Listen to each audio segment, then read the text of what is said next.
ರಿಷಭ ರಾಶಿಯನ್ನು ನೋಡೋದಾದರೆ 37 ವರ್ಷ ಹಿಂದೆ ನಿಮಗೆ ಈ ಸುಯೋಗ ಸಿಕ್ಕಿತ್ತು. 1% ತೊಂದರೆ ಇಲ್ಲದೆ ಟಾಪ್ ಲಿಸ್ಟಲ್ಲಿ ಹೋಗುವಂಥದ್ದು ರಿಷಭ ರಾಶಿ. ಏನು ಬೇಕಾದ್ದಾಗಲಿ ತುಂಬ ಚೆನ್ನಾಗಿ ಹೋಗ್ತೀರ. ಏನು ಕೇಳ್ತೀರ, ಏನು ನಿಮ್ಮ ಕೇಳೋಕ್ಕೆ ಸಾಧ್ಯ? ನಾನು ಎಷ್ಟೋ ಸಲ ಹೇಳ್ತಾ ಇದ್ದೆ ಈ ಮಾತನ್ನು. 100 ರೂಪಾಯಿ ಇದ್ದವ್ರಿಗೆ 10,000 ಸಿಗುತ್ತೆ, 10,000 ಇದ್ದದಕ್ಕೆ 1,00,000 ಸಿಗುತ್ತೆ, 1,00,000 ಇದ್ದವ್ರಿಗೆ ಕೋಟಿ ಸಿಗುತ್ತೆ. ನೀವು ಒಂದು ಟಾಪ್ ಪೀಕ್ ಎಂಡ್ ಮುಟ್ಟುವ ಸಾಧ್ಯತೆಗಳು ಉಂಟು ರಿಷಭ ರಾಶಿಗೆ. ಕಾರಣ ಇಷ್ಟೇ, 11ನೇ ಮನೆಯಲ್ಲಿ ಭಾಗ್ಯಸ್ಥಾನದಲ್ಲಿ ಶನಿ ಪ್ರವೇಶ. ನಿಮ್ಮ ರಾಶಿಯಲ್ಲೇ ಇದ್ದಂಥ ಗುರುಗಳು ನಿಮ್ಮನ್ನು ಬಿಟ್ಟು ಹೋಗ್ತಾರೆ. ಗುರು ಶುಕ್ರ ಯಾವತ್ತೂ ವಿರೋಧಿಗಳು, ಭಯವನ್ನು ಉಂಟು ಮಾಡ್ತಿತ್ತು. ಇಷ್ಟು ದಿನ ನೀವು ವಿರೋಧಿಗಳಿಗೆ ಹೆಂಚಿಕೊಂಡು ಓಡ್ತಿದ್ರಿ, ಈಗ ವಿರೋಧಿಗಳನ್ನು ಅಟ್ಟಿಸುವಂಥ ಸಾಧ್ಯತೆಗಳು ಉಂಟು.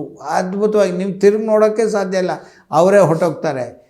ಎಷ್ಟು ವರ್ಷಗಳಿಂದ ನೀವು ಪರಿತಪಿಸ್ತಾ ಇದ್ರಿ, ನಿಮ್ಮ ಕಷ್ಟಗಳು ಹೇಳ್ಕೊಳ್ಳೋಕ್ಕಾಗದಿದ್ದ ಕಷ್ಟಗಳೆಲ್ಲವೂ ದೂರ ಹೋಗುವಂಥ ಸಾಧ್ಯತೆ. ದುರಾದೃಷ್ಟವೇ ನೀನು ದೂರ ಹೋಗು, ಅದೃಷ್ಟವೇ ನೀ ಬಾ. ಅದಲ್ಲದೆ ರಾಹುಗಳಿಂದ ಉದ್ಯೋಗದಲ್ಲಿ ಉನ್ನತ, ಮತ್ತು ಪಂಚಮ ಸ್ಥಾನದಲ್ಲಿದ್ದಂಥ ಕೇತು ಮತ್ತು ಚತುರ್ಥಕ್ಕೆ ಬರುವಂಥ 4ನೇ ಮನೆಗೆ ಬರುವಂಥ ಸಾಧ್ಯತೆ. ನಾನು ಹೇಳಿದ್ನಲ್ಲ, ದೇವರೇ ನನಗೊಂದು ವರ ಕೊಡು, ಏನು ಬೇಕಪ್ಪ? ಧನಂ ಧಾನ್ಯಂ ಪಶುಂ ಬಹುಪುತ್ರ ಲಾಭಂ ಶತ ಸಂವತ್ಸರಂ ದೀರ್ಘಮಾಯು ಕೊಡೋಪ್ಪ ಅಂತ ಕೇಳುವವರಿಗೆ ಕೇಳಿದರೆ ಖಂಡಿತವಾಗಲಿ ಅಪೇಕ್ಷಿತಂ ಯಾಂಚಿತವ್ಯಂ. ಏನು ಅಪೇಕ್ಷೆ ಮಾಡ್ತೀರಿ ಅದನ್ನು ಯಾಚನೆ ಮಾಡಬೇಕು.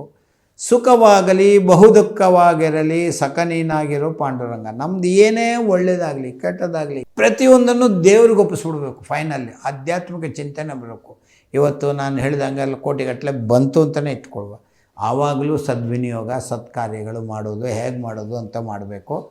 ವಿದ್ಯಾರ್ಥಿಗಳು ಹೇಳಿ ಮಾಡಿಸಿದಂತೆ ಇದೆ. ಆರೋಗ್ಯದಲ್ಲಿ ಸ್ವಲ್ಪ ಮಟ್ಟಿಗೆ ಹೊಟ್ಟೆ ಕಾಲು ಸಂಬಂಧಪಟ್ಟ ಸಮಸ್ಯೆಗಳು ಸಣ್ಣ ಪುಟ್ಟ ಇರ್ತದೆ, ಅದು ತಡ್ಕೊಳ್ಳುವಂಥದ್ದು ಆರೋಗ್ಯ.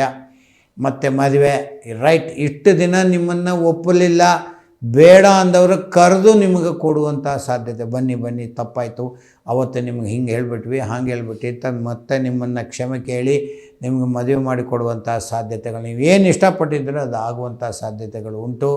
ಲಕ್ಷ್ಮೀ ನರಸಿಂಹದೇವರು ಅಥವಾ ರಂಗನಾಥ ದೇವರ ದರ್ಶನ, ಅದು ದಕ್ಷಿಣಕ್ಕಿರುವ ರಂಗನಾಥ ದೇವರ ದರ್ಶನ ಮಾಡಿದರೆ ನಾನು ಏನು ಹೇಳಿದೆ ಆ ಮಾತುಗಳು ಪೂರ್ಣವಾಗಿ ಸತ್ಯವಾಗಿ ಎಲ್ಲದರಲ್ಲೂ. ಎಷ್ಟು ದಿವಸ ಇರ್ತದೆ ಅಂತ ಎಲ್ಲರ ಕ್ವಶನ್ಸ್ ಇರ್ಬೋದು. 2.5 ವರ್ಷಗಳ ಕಾಲ ಟಾಪ್ 1 ಆಗಿ ಹೋಗುವಂಥ ಸಾಧ್ಯತೆಗಳು ಉಂಟು.